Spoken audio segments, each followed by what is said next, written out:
Capítulo 1.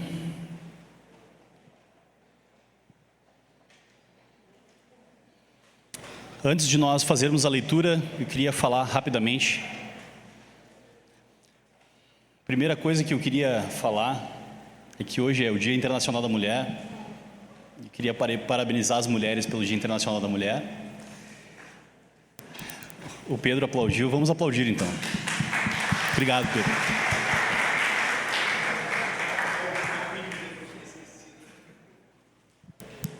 E uma coisa que eu queria dizer é que durante muito tempo, as vozes por aí dizem que o cristianismo tem algum tipo de desprezo pelas mulheres ou trata as mulheres de maneira não adequada.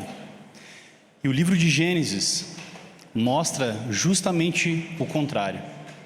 Desde uma cultura muito antiga, o relato de Gênesis mostra que a mulher é igual ao homem em valor e posição diante de Deus. Ela também foi criada à imagem e semelhança de Deus. E no relato de hoje, nós vamos ver como isso também é importante. Mas eu quero fazer um convite. Eu vou falar mais sobre o homem e a mulher na semana que vem, no domingo que vem. Hoje nós vamos falar sobre o universo e sobre a criação. Mas se você quiser saber mais sobre o que Deus pensa sobre as mulheres e sobre os homens, você pode vir na semana que vem, no domingo. Fica o convite. Uma outra coisa que eu queria dizer, é que eu acho que eu não expliquei na semana passada, é que nós estamos fazendo essa série em Gênesis, e nós vamos cobrir apenas uma parte de Gênesis. Como vocês sabem, Gênesis tem 50 capítulos. E é um livro muito grande. Eu acho que a gente demoraria pelo menos uns 2 anos para pregar todo o livro de Gênesis. Então nós vamos cobrir apenas os capítulos de 1 a 11, chamado de História Primeva, a história primeira, que vai da criação até a Torre de Babel. Depois de Gênesis capítulo 12 começa a história de Abraão e dos patriarcas, e a gente vai deixar, se a gente vê que essa série foi bem, edificou a igreja, a gente retorna então para fazer os patriarcas e continuar pregando o livro de Gênesis talvez no ano que vem. Dito isso, eu quero fazer uma introdução antes da gente ler o texto ainda. Como vocês viram pelo meu sotaque, eu não sou daqui também. Eu sou lá de Porto Alegre. Em Porto Alegre, onde eu nasci, tem 2 bandas importantíssimas no cenário musical. E olha que interessante o nome dessas 2 bandas. Uma delas é Cidadão Quem, e a outra é o Engenheiros do Havaí. Para quem está lendo Gênesis, isso diz alguma coisa. Tá? Vamos comigo. E os vocalistas dessas 2 bandas fizeram um projeto chamado Pouca Vogal. Você sabe quantas vogais tem no nome de Deus? Na forma de escrever, a hebraica de escrever, não tem nenhuma vogal. Eu achei isso super interessante. Eu não sei se isso tem a ver, só me chamou a atenção. Mas o que eu quero dizer com isso? Vocês lembram que eu falei sobre cosmovisão, e aquilo que a gente ouve, aquilo que a gente vê, aquilo que a gente assiste, molda a nossa visão de mundo. E esses 2 caras compuseram uma música que eu acho muito interessante.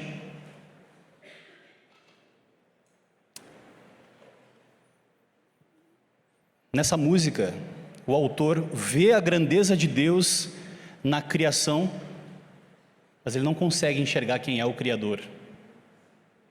É muito interessante. Depois, se vocês quiserem ouvir essa música, o nome dessa música é Música Inédita, do Pouca Vogal. O refrão dessa música diz assim: quem é você que se esconde atrás de um nome qualquer? Não aparece para mim. Estende a mão, trazendo a chuva, tocando o som do trovão. Será que vamos saber? Esse é o refrão dessa música. É claramente alguém que vê a grandeza da criação, contempla a beleza da criação, mas ainda não conseguiu descobrir quem é o Criador. Então eu quero agora a gente fazer a leitura desse texto, e eu queria a ajuda de vocês. Como é um texto longo, vocês vão perceber que existem muitas repetições nesse texto. Eu vou ler na versão NVI. Eu gostaria que vocês, no momento em que o texto disser "e disse Deus", vocês vão dizer "e disse Deus", e eu vou responder com aquilo que a palavra de Deus diz. Pode ser assim? Vamos tentar? No princípio, Deus criou os céus e a terra. Era a terra sem forma e vazia. Trevas cobriam a face do abismo, e o Espírito de Deus se movia sobre a face das águas. Haja luz, e houve luz. Deus viu que a luz era boa, e separou a luz das trevas. Deus chamou a luz de dia, prestem atenção nessa expressão, Deus chamou a luz de dias, e as trevas chamou de noite. Passaram-se tarde e manhã. Esse foi o primeiro dia. Depois, haja entre as águas um firmamento que separe as águas de águas.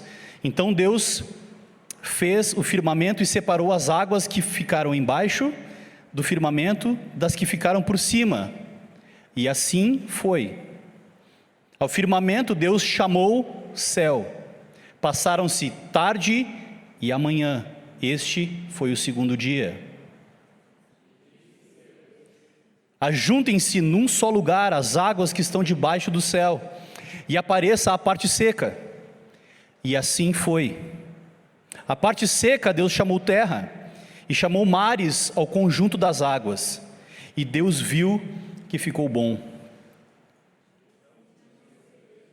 Cubra-se a terra de vegetação, plantas que deem sementes e árvores cujos frutos produzam sementes de acordo com as suas espécies.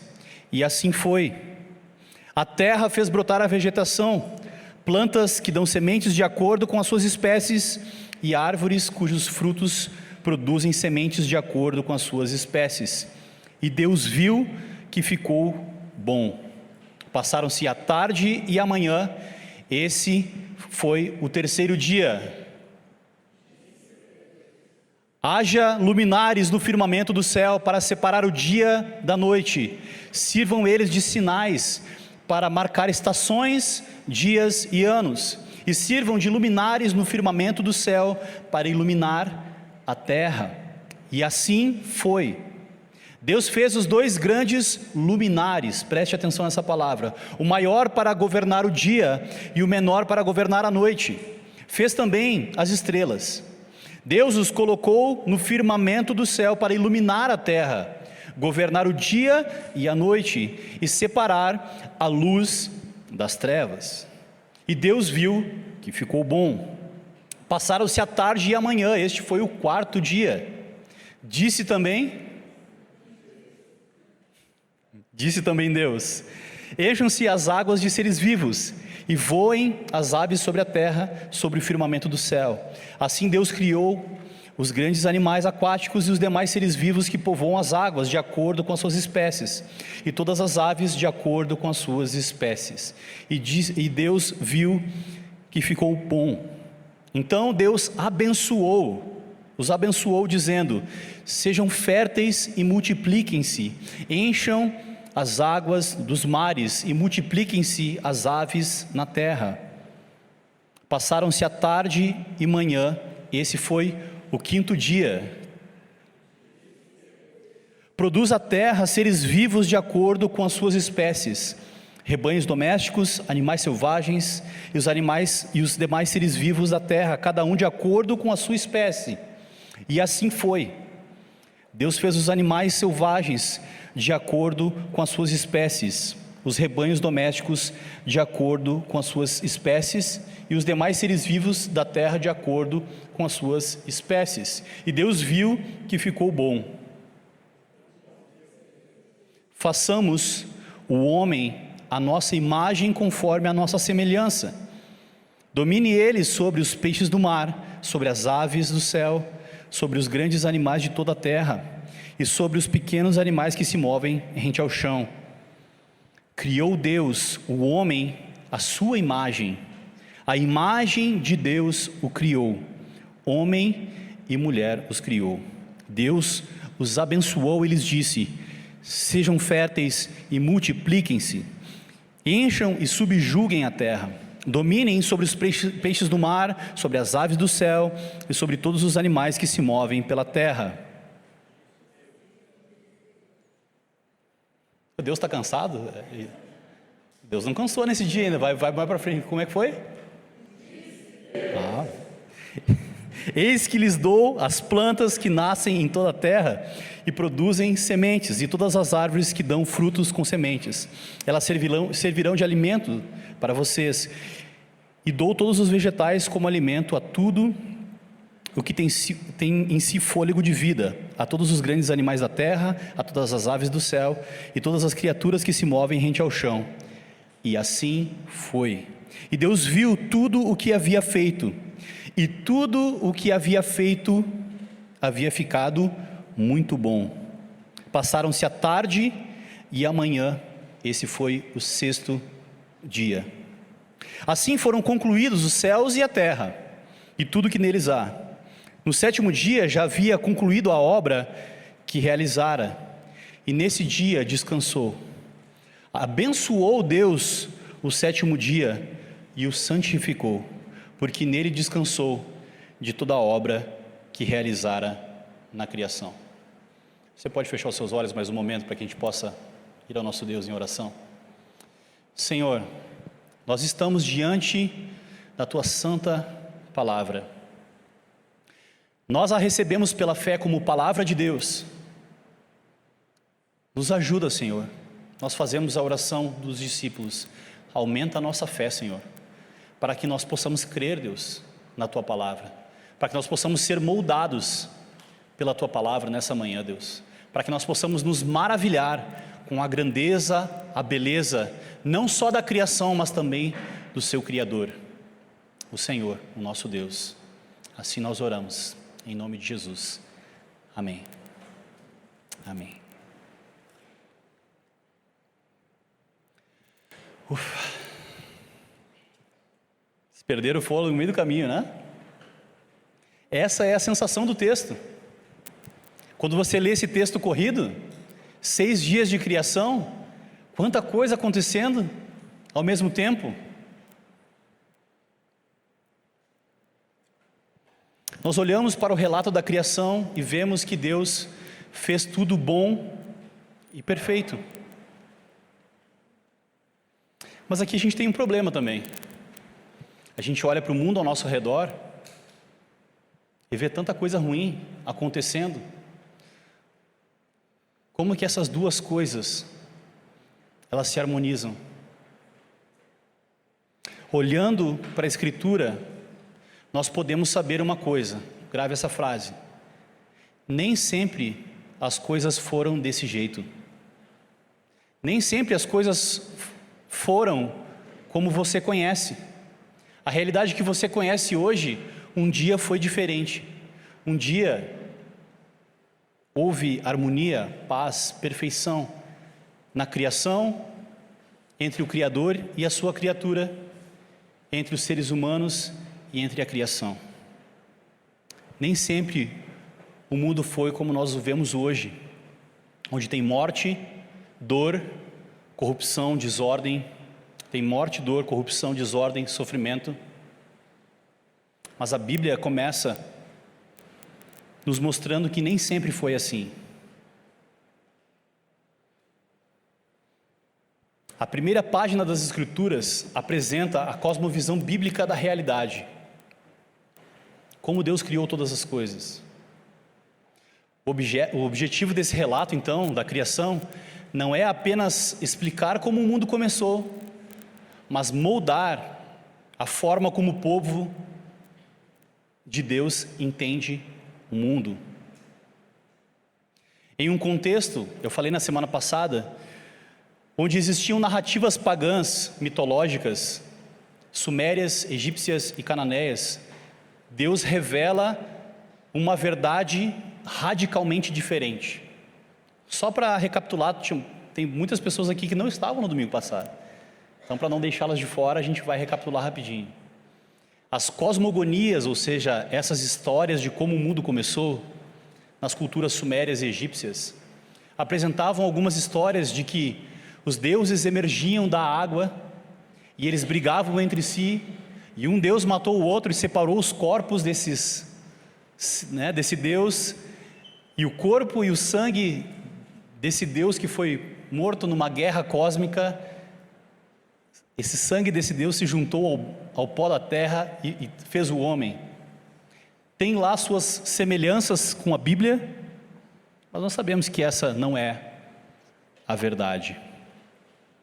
Então, vocês sabem que o escritor do livro de Gênesis foi Moisés, e Moisés estava escrevendo não para nós.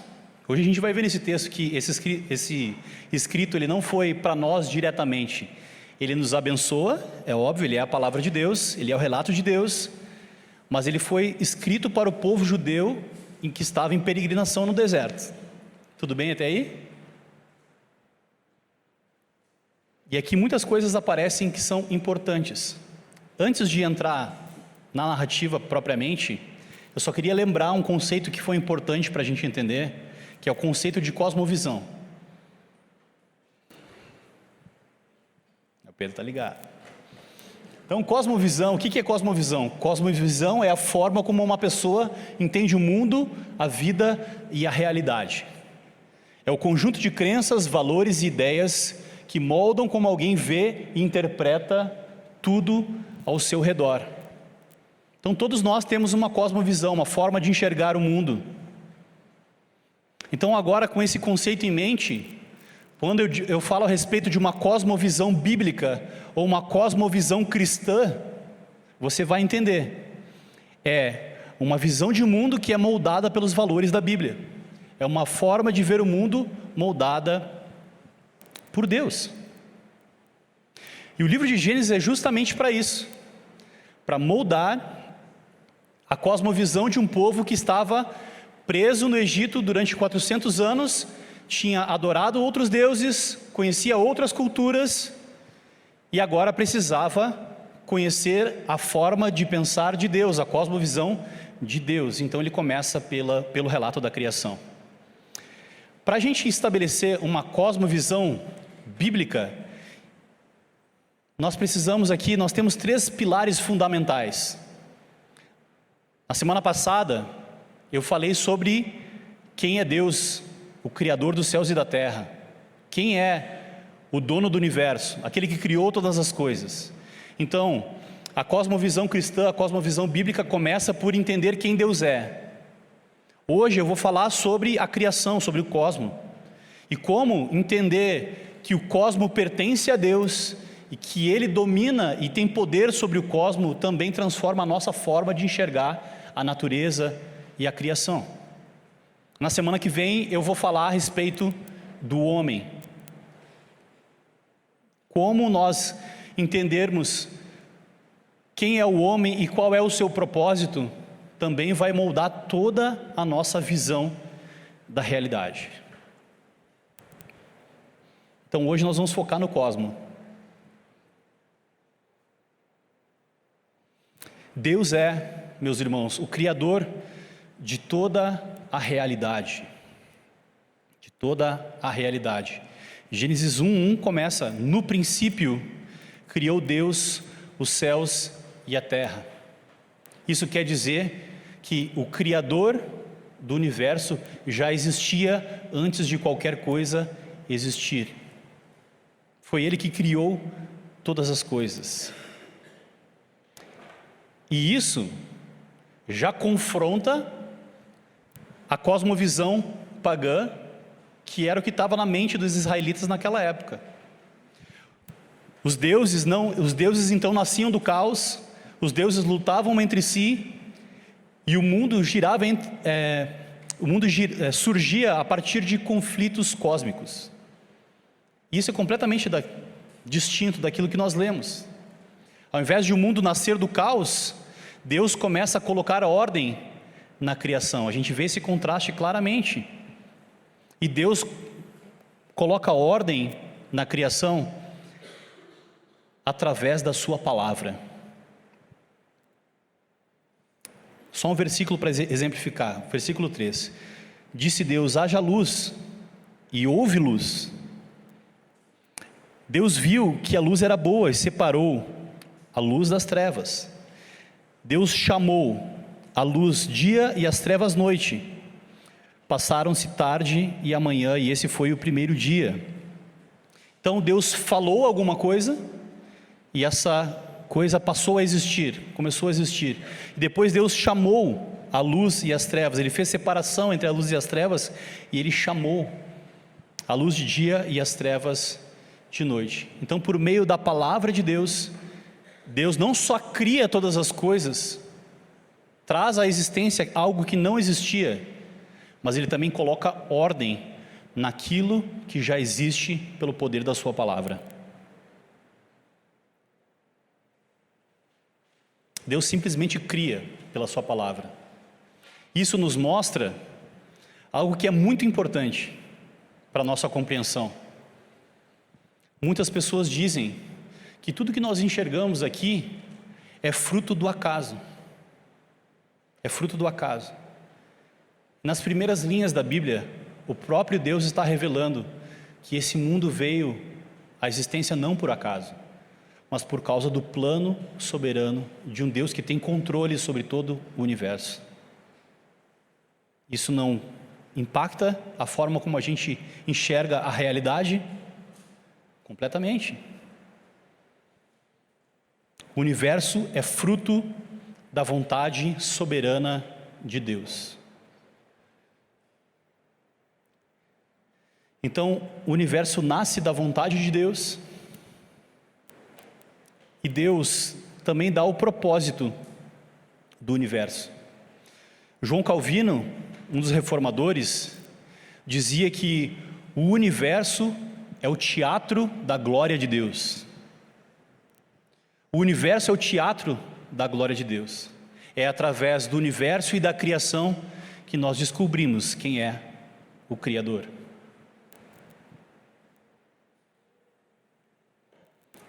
No princípio criou Deus os céus e a terra. Tudo que nós vemos e aquilo que nós não vemos também, Deus criou. Essa é a ideia aqui. Era a terra, muito importante agora, era a terra sem forma e vazia. Sem forma e vazia. Em português, a gente perde um pouco do sentido original do autor aqui. Por quê? Porque o autor aqui usa duas palavras em hebraico que tem uma fonética muito parecida. Em hebraico é torro vavorro. É isso que significa. Então isso é um recurso linguístico para chamar atenção, tipo, no princípio, torro vavorro. Então as pessoas gravavam. Sabe aquelas coisas que a gente fala que tem uma fonética estranha que a gente grava? Essa é a ideia aqui. E toda a criação vai se desenvolver em cima desse conceito de sem forma e vazia. Nos 3 primeiros dias, como a gente acabou de ler, Deus vai dar forma para a sua criação. E nos outros 3 dias, Deus vai preencher aquilo que estava vazio. Então, nos 3 primeiros dias, Deus dá forma para a sua criação. Nos outros 3, Ele preenche essa criação. Olha como começa a fazer muito mais sentido agora o relato da criação, a organização. Uma outra coisa que nós percebemos aqui é que Deus não é um Deus de caos. Deus é um Deus de ordem. Há um processo criativo e organizacional bem pensado na mente do arquiteto do universo. Então a criação se organiza nesses 2 movimentos, torro e vavorro. Sem forma e vazia, Deus dá forma e Deus preenche a sua criação. Então nada acontece por acaso, o universo é ordenado intencionalmente. A criação, o que a criação então revela sobre o seu Criador? Ordem, inteligência e propósito.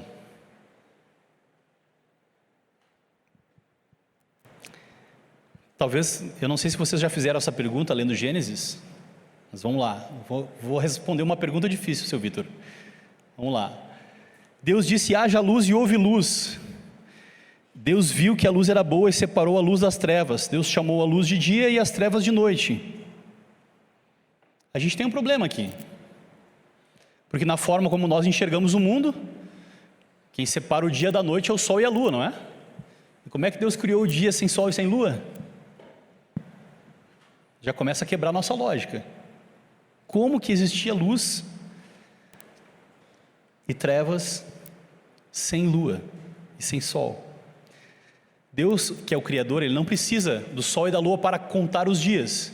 Nós precisamos do sol e da lua para contar os dias, mas Deus não precisa.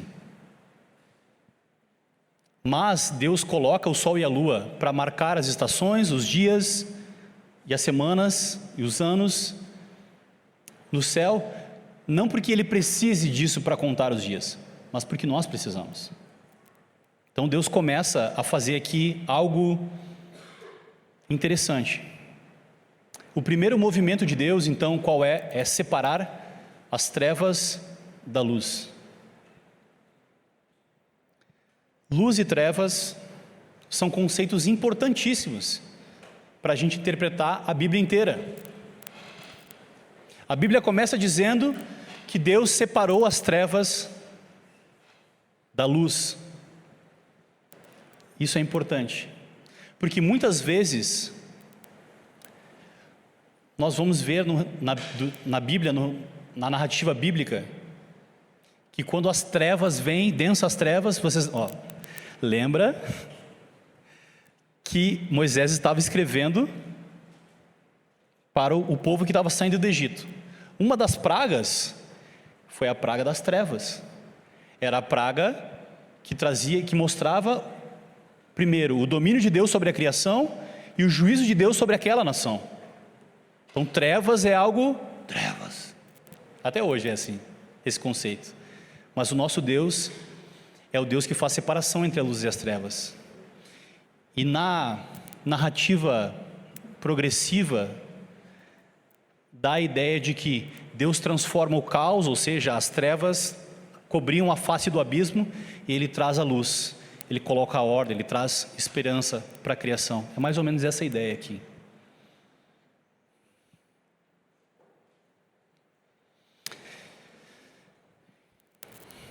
Então o tempo e o espaço é estabelecido por Deus. Os luminares, lembra que não falou sol e lua, que eu falei sol e lua, mas aqui não tem sol e lua. Deus criou um grande luminar para governar o dia e um luminar pequeno para governar a noite. Não é isso que está escrito aqui? Dia 4, vamos lá. Versículo 14, disse Deus: haja luminares no firmamento do céu para separar o dia e a noite. Aqui Deus dá o propósito dos luminares. Sirvam eles de sinais para marcar estações, dias e anos. E sirvam de luminares no firmamento do céu para iluminar a terra. E assim foi. Deus fez 2 grandes luminares, o maior para governar o dia e o menor para governar a noite. Por que Moisés não falou, Deus criou o sol e Deus criou a lua? Por quê? Porque sol e lua, no Egito, eram deuses. E Moisés não queria que o povo de Deus se confundisse. Moisés está mostrando que Deus, Ele é distinto da sua criação. Ele é maior do que a sua criação. Ele não é a criação. Deus não é a natureza. Tem muita gente que se confunde ainda hoje em dia achando que Deus é a natureza. E a primeira página da Bíblia mostra que Deus não é a natureza, Ele é distinto da natureza. Ele é maior do que a natureza, Ele governa sobre a natureza, sobre o cosmos. É isso que quer dizer. Então Deus criou 2 grandes luminares, um para governar o dia e outro para governar a noite. E não chamou eles de sol e lua nesse momento, para não confundir o povo, para que o povo não achasse que ele pode adorar as coisas criadas, adorar o sol e adorar a lua.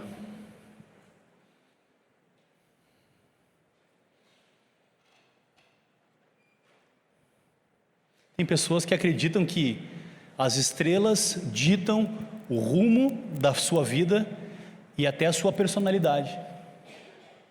Mas o que a palavra de Deus diz é que Deus governa o sol, a lua e as estrelas, e também governa as nossas vidas. Deus é quem determina o curso dos nossos dias, não as estrelas. É muito interessante ver como que parece que a gente está lendo um texto antigo, mas que se aplica perfeitamente aos nossos dias. Não tem gente adorando o sol. Não tem gente, lá em Porto Alegre as pessoas aplaudem o pôr do sol. Está certo que o pôr do sol é lindo em Porto Alegre. O sol se põe assim atrás do rio, pinta todo o rio, é lindo. E não tem problema você se maravilhar com a beleza do pôr do sol. Você só não pode adorá-lo e achar que ele governa a sua vida. Então, por mais que esse seja um escrito antigo, ele ainda é e faz muito sentido para as nossas vidas, porque a palavra de Deus, ela não é temporal, ela é eterna. Eterna. Então Deus não está preso no tempo e no espaço. Olha que interessante como a gente não tem como saber se isso foi colocado intencionalmente ou não, mas faz muito sentido. Deus cria a luz e as trevas sem criar os luminares. De alguma maneira a gente pode entender que Deus não está preso e limitado pelas leis naturais. Ele é maior do que as leis naturais. Foi ele que criou e definiu as leis naturais. As leis naturais nasceram na mente de Deus, na sabedoria de Deus. Portanto, Deus então é transcendente. Deus não apenas criou todo o universo, mas Ele governa sobre o universo, e Ele é poderoso, e Ele sustenta todo o universo. Mas o universo não é uma limitação para Ele.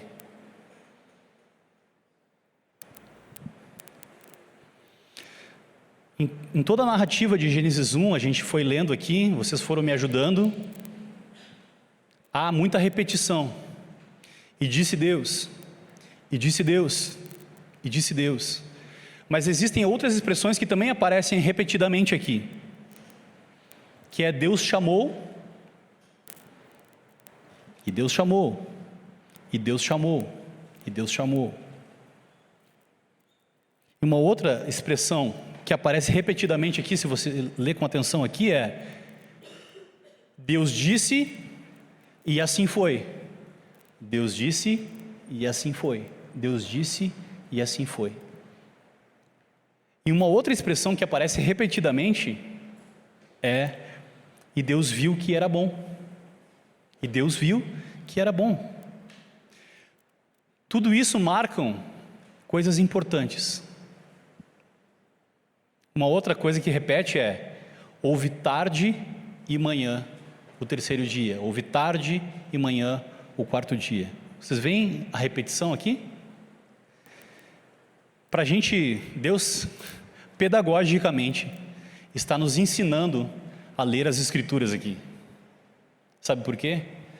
Porque repetições são importantes para a gente interpretar a Bíblia. Quando a gente vê repetições na Bíblia, fique atento se você estiver lendo a sua Bíblia. Se você viu que alguma coisa se repetiu, tu já para e volta um pouquinho. E presta atenção, porque Deus está querendo destacar alguma coisa, o autor inspirado está querendo destacar alguma coisa ali. Então preste atenção nas repetições. E as repetições também afirmam, destacam, valorizam aquilo que está sendo dito ali dentro desse parênteses, como se fosse um parênteses linguístico, vamos colocar assim. Tem várias marcações para a gente separar. E vocês sabem que a Bíblia não tinha capítulos e versículos até pouco tempo atrás, né? Era um texto corrido. Depois que se acrescentou capítulos e versículos. Então a repetição era a forma de destacar os blocos, fazer as separações do texto também. Olha que importante. Então Deus viu que era bom. Vamos nos ater nessa parte. A criação de Deus é boa e perfeita. Eu sei que olhando para o nosso mundo hoje, a gente pode pensar que, mas por que tem tanta coisa ruim? Mas nós ainda podemos, que nem eu falei do pôr do sol de Porto Alegre, a gente pode olhar o pôr do sol e sentir alegria, sentir prazer em ver algo perfeito acontecendo. Quando a gente vê alguma coisa bem feita, quando a gente olha para a criação, a gente tem essa sensação de que aquilo é bom. Tudo que Deus criou é bom. A gente vai avançar na narrativa, vai descobrir como é que as coisas ficaram ruins no meio do caminho. Mas até aqui, em Gênesis capítulo 1, Deus criou todas as coisas boas. A criação é boa, a criação não é ruim. E eu quero aqui mostrar para vocês uma coisa muito importante que vai ajudar vocês a interpretar o Novo Testamento.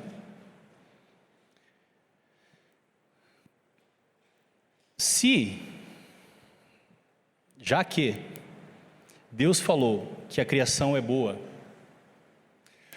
os autores do Novo Testamento lidavam constantemente com uma seita chamada gnosticismo. O gnosticismo diz que aquilo que é espiritual é bom e aquilo que é material e físico é ruim. E eles acreditavam que Jesus não tinha encarnado. Por quê? Porque a matéria é boa. A matéria é ruim para eles. A matéria é boa porque Deus diz que é boa, mas a matéria para eles era ruim. Então eles esvaziavam a humanidade de Jesus. Eles falavam que Jesus não era humano porque ele não podia habitar num corpo material corrupto. E quando os apóstolos estão lidando com esse tipo de heresia, eles usam justamente o relato da criação para combater a cosmovisão criacional de que Deus criou tudo bom e que é o homem que corrompe a boa criação de Deus. Então olha como tudo isso impacta a nossa visão de mundo. Como uma simples mudança, uma má interpretação nisso, pode deformar toda a nossa visão de como nós interpretamos a Bíblia inteira.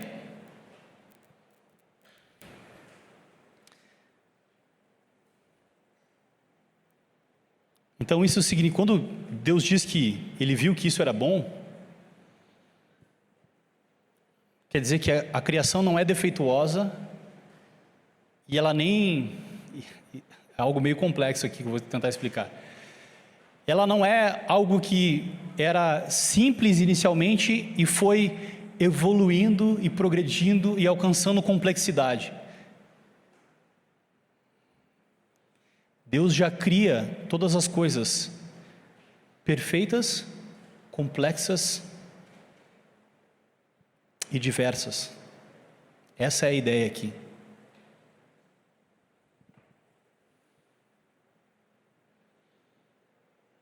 Então a criação é boa, perfeita, complexa, diversa. E a diversidade, a complexidade, a diversidade exaltam a glória do Criador. Você nunca parou para pensar na complexidade do corpo humano? Sistemas, a biologia não é meu forte, mas sistemas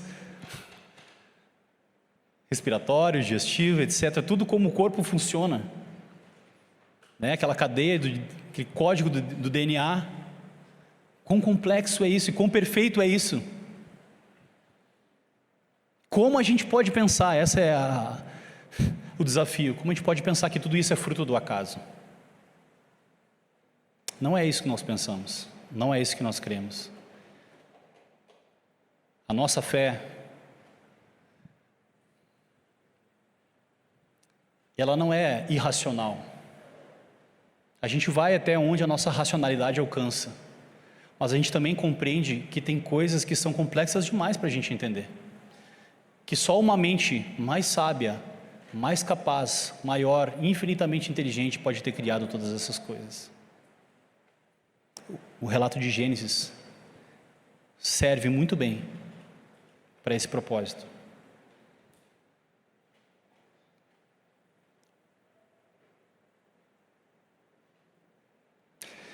Deus define que as coisas são boas. Não é o homem que define que as coisas são boas. A gente percebe que elas são boas. Mas quem define que as coisas são boas são Deus. Deus viu que era bom. Deus é quem define o padrão da realidade. O bem e aquilo que é bom não nasce da cultura, nem da ciência, nem da sociedade. Não é nenhuma dessas coisas que define aquilo que é bom. Deus define o que é bom.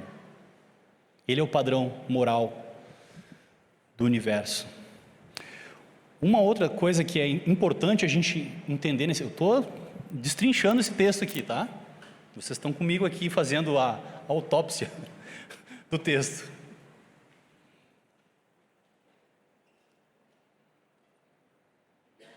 Deus chamou, é uma outra expressão que se repete no texto. Na antiguidade, dar nome para as coisas tinha um sentido diferente. A gente não tem muito critério para dar nome para pet, por exemplo. A gente chama do nome que é mais bonitinho.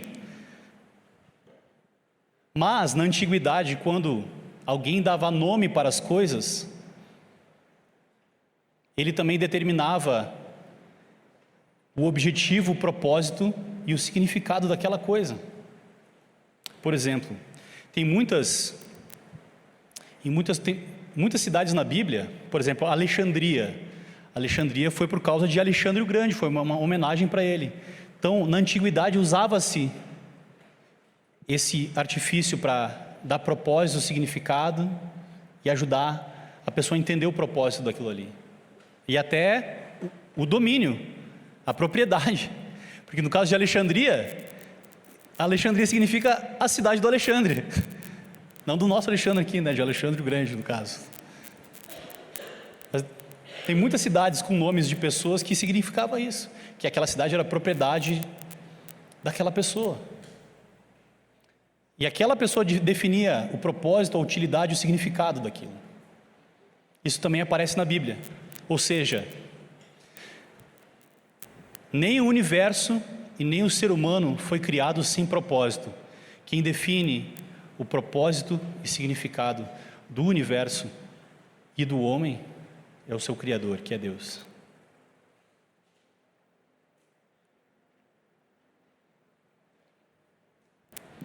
A gente já explorou bastante coisa aqui nesse texto hoje.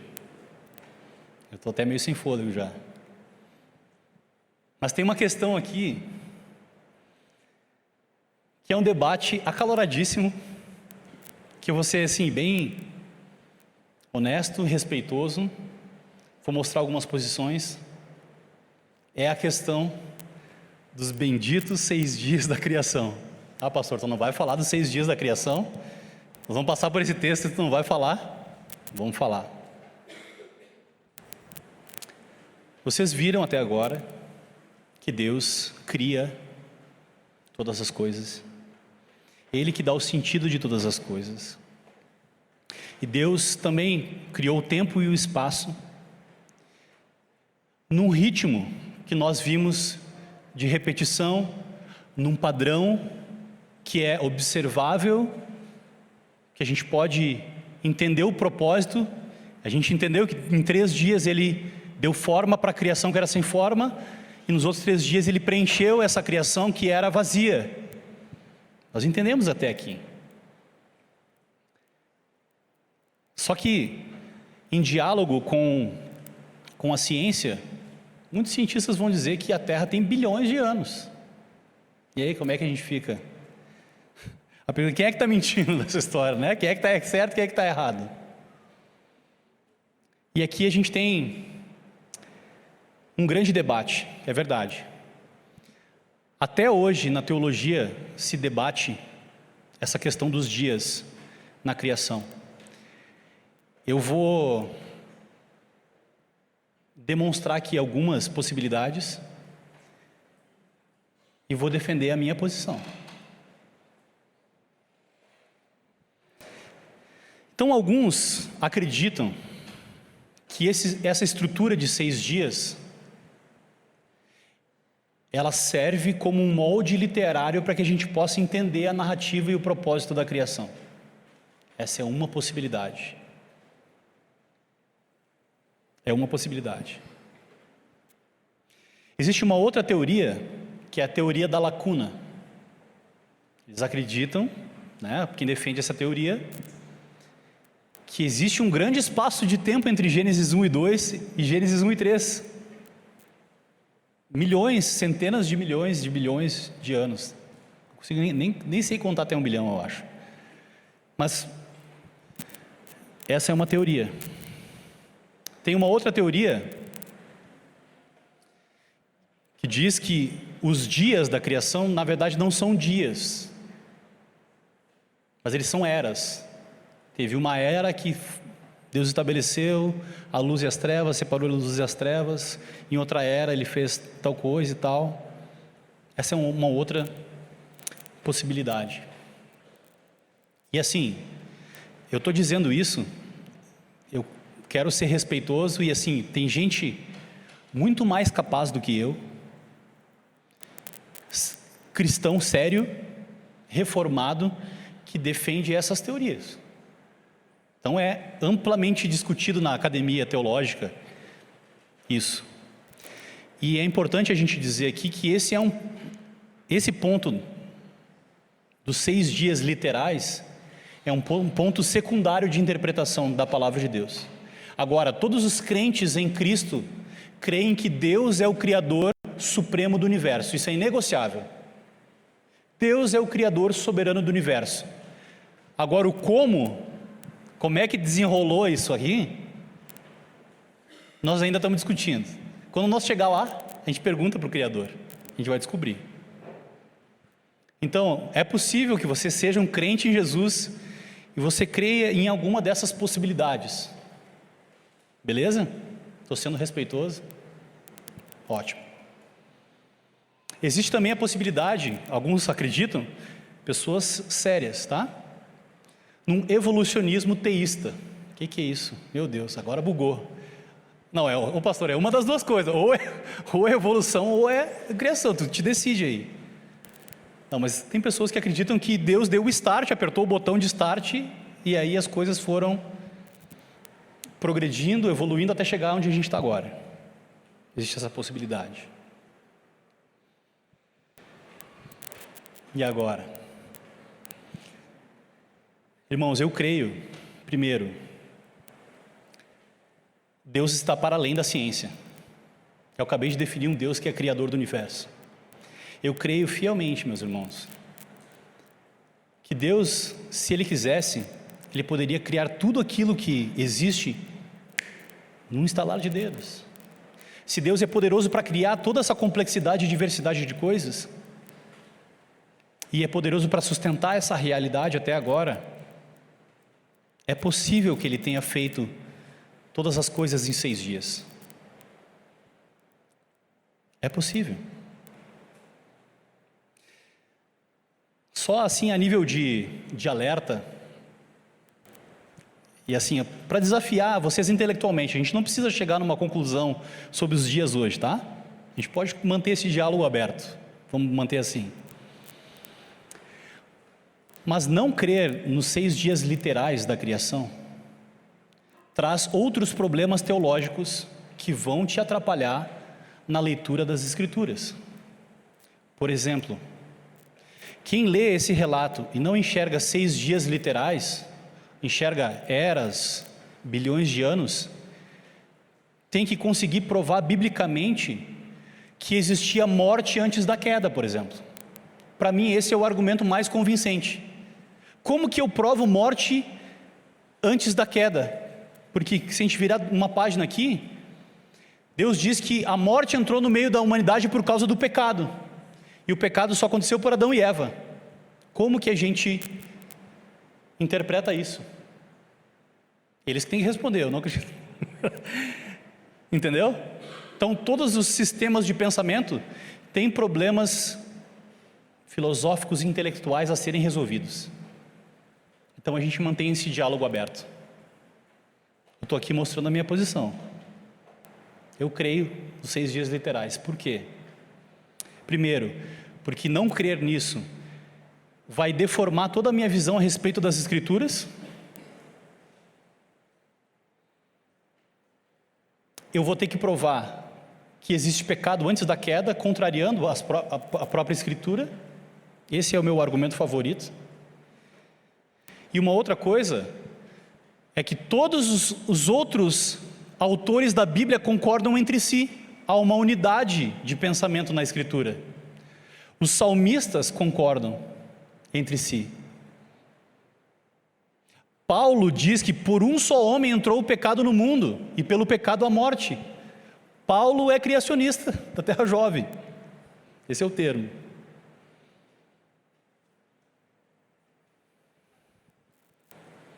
Jesus também fala sobre a criação em 6 dias. Então, numa unidade, pegando a Bíblia como uma unidade, eu não estou obrigando você a crer igual a mim, nesse parêntese dos 6 dias, tá? Mas eu prefiro ficar com as Escrituras. Eu queria que vocês abrissem comigo Hebreus capítulo 11 e a gente lesse novamente esse versículo, porque é importante.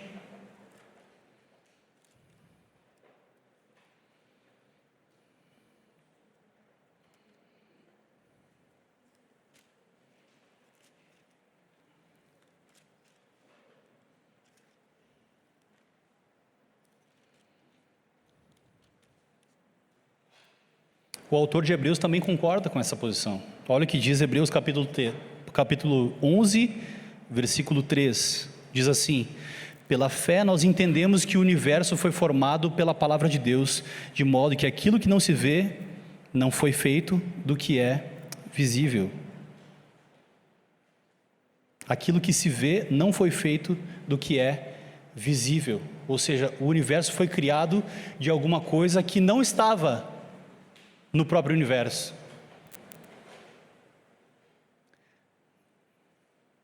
Então, mesmo que a gente não entenda os comos, lembra que na pregação passada eu falei que o importante do livro de Gênesis não é o como, mas é quem criou e por que criou. Então esse diálogo a gente pode manter aberto, mas a gente precisa concordar que Deus é o Criador Supremo do universo e que Ele governa e sustenta o universo. Isso é negociável para quem é cristão. Tudo bem até aí? Por que eu sustento essa posição? E eu quero que os irmãos leiam a Bíblia com fé, e não com dúvida, e não com ceticismo. Pela fé, nós entendemos que o universo foi formado. É necessário ler a Bíblia com fé. A Bíblia não é um livro de ciências, como eu falei na primeira pregação. A Bíblia é um livro de teologia.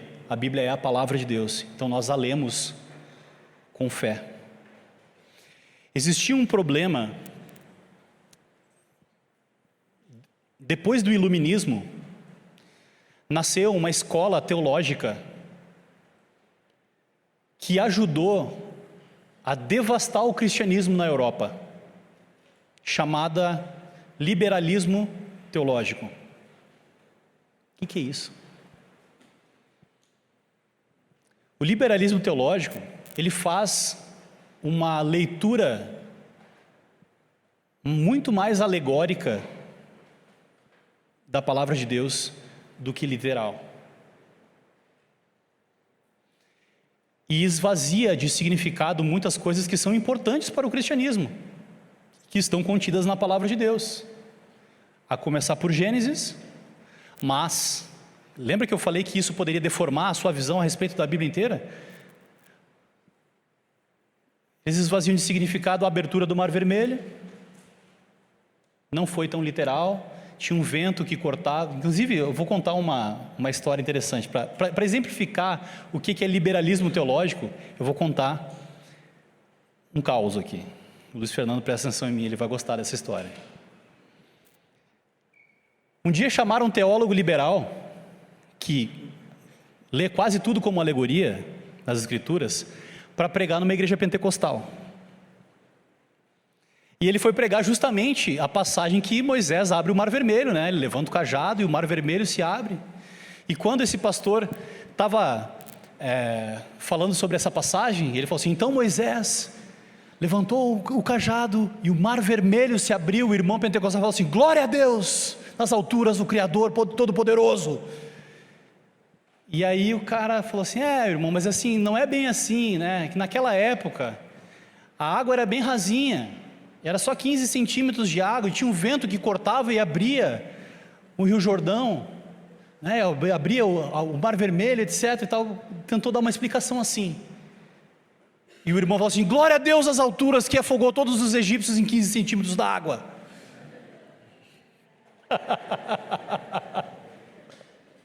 Vocês conseguiram entender a diferença de quem acredita nas Escrituras e quem relativiza as Escrituras? Se Deus é poderoso para abrir o mar, Ele consegue afogar os egípcios em 15 centímetros de água. Por isso, meus irmãos, eu quero encorajar vocês a não fazerem uma leitura cética das Escrituras. Eu sei que no meio reformado é comum a gente falar assim: não, eu sou meio cético. Não, eu sou cético em relação às outras coisas, em relação a Deus e a sua palavra, eu sou crente. Cuidado, eu já falei muito isso, tá? Eu tô pegando no pé aqui, mas eu já falei isso, mas eu não falo mais. Em relação àquilo que é a palavra de Deus, eu sou um crente em Cristo Jesus. A palavra de Deus é a autoridade final. Isso é ser reformado. A palavra de Deus é a autoridade final. Sola Escritura. Falamos dos 6 dias. Falamos um pouco sobre o liberalismo teológico e o problema que é interpretar de maneira alegórica e não literal as Escrituras. E tem uma outra coisa que tem essa passagem do Mar Vermelho, que é complicada. Nosso Jesus Cristo nasceu de uma virgem. Como é que a gente fica com isso, né? E tem um pastor que diz assim, se você está preocupado com o que vão dizer a respeito dos 6 dias da criação, espere eles ouvirem você dizer então que o Deus homem morreu na cruz por você. Os 6 dias da criação não é o problema. Espere eles dizerem que o Deus homem foi morto na cruz e ressuscitou ao 3º dia. Então a fé cristã tem sim afirmações que intelectualmente, racionalmente são difíceis de compreender, mas que nós as aceitamos pela fé, porque cremos que foi Deus que as revelou para nós por meio da palavra. E para isso é necessário fé. Nós cremos no nascimento virginal, nós cremos nos milagres de Jesus Cristo, nós cremos na encarnação do Verbo e nós cremos na ressurreição dos mortos. Ele ressuscitou ao 3º dia. E todos nós ressuscitaremos com Ele no último dia. Essa é a nossa fé.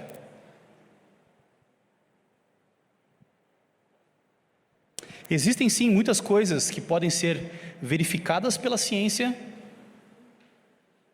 mas a própria ciência está presa aos limites da racionalidade humana e ao método científico. Então tudo que está para fora disso é possível porque Deus é todo-poderoso, meus irmãos.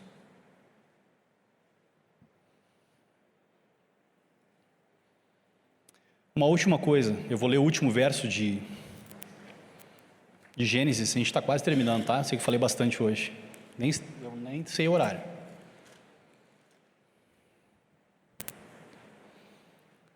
Capítulo 2 diz assim: assim foram concluídos os céus e a terra e tudo o que neles há. No 7º dia Deus já havia concluído a obra que realizara, e nesse dia Ele descansou. Ele abençoou o 7º dia e o santificou, porque nele descansou de toda a obra que realizara na criação. O livro de Gênesis está moldando a cosmovisão do povo de Deus mais uma vez. E uma outra coisa, o livro de Gênesis ajuda o povo de Deus a interpretar e entender as leis que Ele dá no deserto, porque depois de Gênesis vem Êxodo, e lá tem os 10 mandamentos, tem toda aquela série de leis. Aqui a gente aprende desde o início que Deus criou o dia, Ele estabeleceu o ritmo do tempo de trabalho em 6 dias, e no sétimo dia ele descansou. Não porque ele tivesse cansado que nem nós na leitura de Gênesis 1, mas porque ele preparou esse dia para que nós descansássemos nele e provássemos da sua bondade e da sua graça. No Egito eles trabalhavam 24/7, 7 dias por semana, 24 horas por dia, se é possível isso, eu estou exagerando. Mas Deus que tirou esse povo do Egito, que escolheu e tirou esse povo do Egito, agora está dizendo: eu criei o mundo em 6 dias, e descansei no 7º, e abençoei esse dia, e agora vocês podem trabalhar 6 dias, e podem descansar no 7º, para se deleitar, aproveitar a criação, e glorificar ao Deus da criação, adorá-lo. Hoje é um dia de descanso, meus irmãos, nós estamos aqui descansando, porque Deus, o nosso Criador, está sustentando o universo, pelo poder da sua palavra. Nós podemos vir hoje aqui para ouvir essa palavra, nos maravilharmos com o nosso Deus, e saber que amanhã o mundo vai estar no lugar, porque Ele está sustentando todas as coisas, não depende do seu trabalho nem do meu. A sua vida não depende diretamente de ti mesmo. Deus está no controle do universo, Ele continua no controle do universo.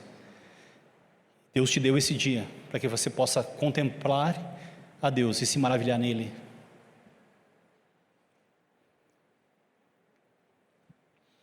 Então, concluindo, o relato da criação não é apenas sobre o início do mundo, mas ele molda a forma que nós enxergamos quem é Deus, o que é o mundo, o que é o cosmo, o universo,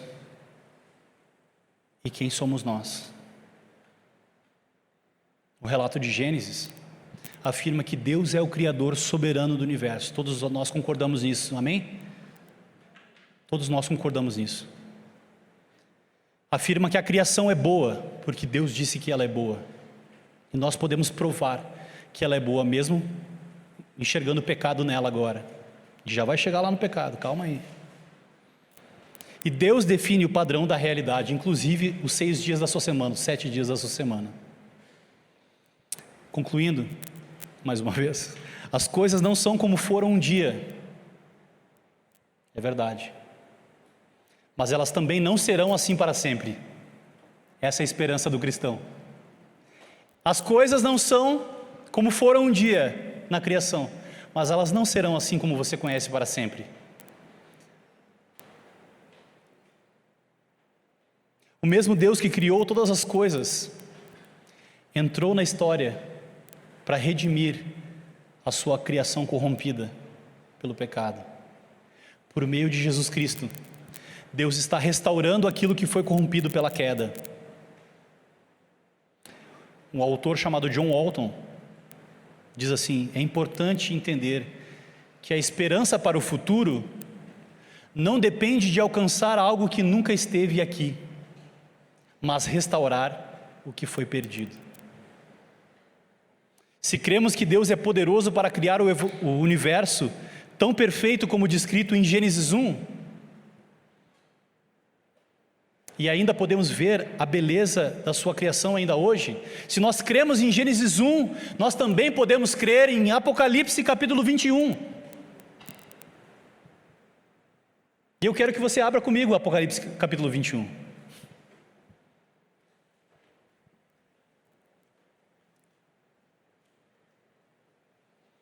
Se você crê em Gênesis capítulo 1, Apocalipse capítulo 21 vai ter um outro sabor para você.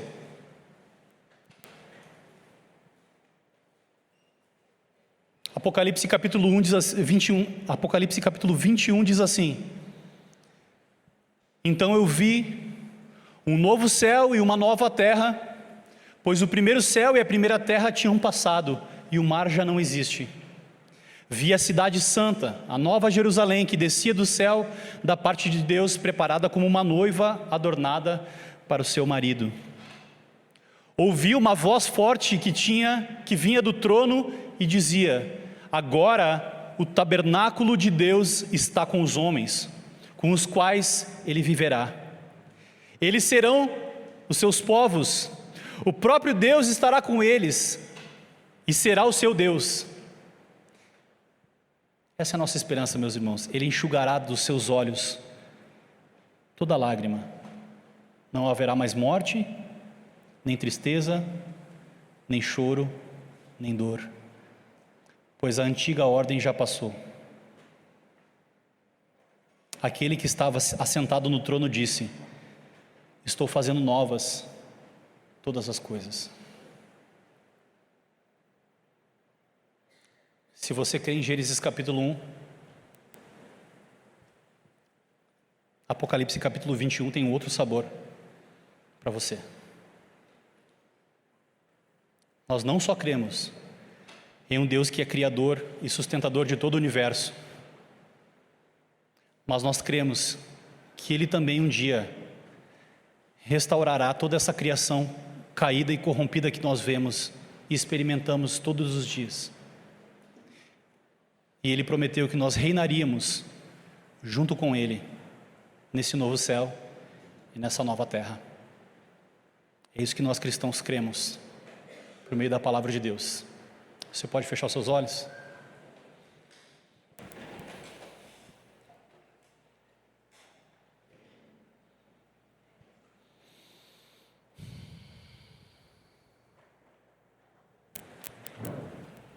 Senhor, muito obrigado, Deus.